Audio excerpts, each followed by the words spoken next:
Kaliningrad, it's one of those areas that's armed to the teeth, okay? The Russians have all kinds of weapons there. The actual territory of Kaliningrad, right? They're not really worried about it. That's not the issue. The issue is Russian territory is going to be attacked by the Lithuanians and the Poles. And what are the Russians supposed to do? Just, sit there and take it? Of course not. They're going to hit back, and they're going to hit hard. They're going to hit harder, much harder than they've hit Ukraine. Why? Because the Russians consider the Ukrainians a brother people. Lithuanians, they're just foreigners. They don't care about the Lithuanians. And the Poles, same thing. I mean, the Russians and the Poles have hated each other for going on 400 years, okay? And so now it seems clear that Lithuania and Poland are setting up the conditions to provoke Russia into attacking one or the other or both. And this will draw in all the other NATO states, including the United States.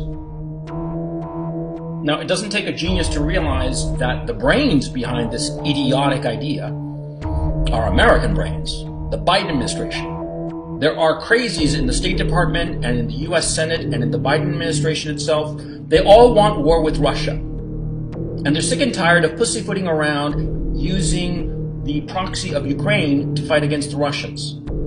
And so they want to have American troops fighting directly against Russians.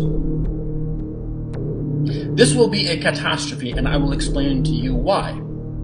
Because you see, the Ukrainian armed forces were NATO trained. NATO trained approximately 10 to 12,000 Ukrainian troops every year for the past 8 years.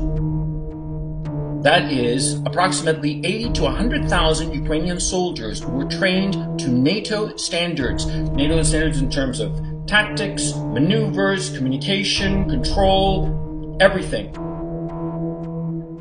The Ukrainian armed force was the largest, best equipped, and best trained NATO army that has ever been fielded. Man for man, it was better than the American armed forces, and that's the truth.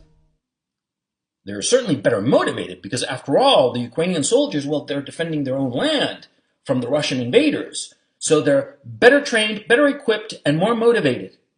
And they have been annihilated. What do you think will happen to Lithuanian troops, Polish troops, or American troops that go up against the Russians? They're going to be annihilated too, especially because the Russian troops at this time, what they have been doing is that they have been rotating all of their troops constantly. They've only put in, at any one given time, about 190,000 troops. At this time, it's estimated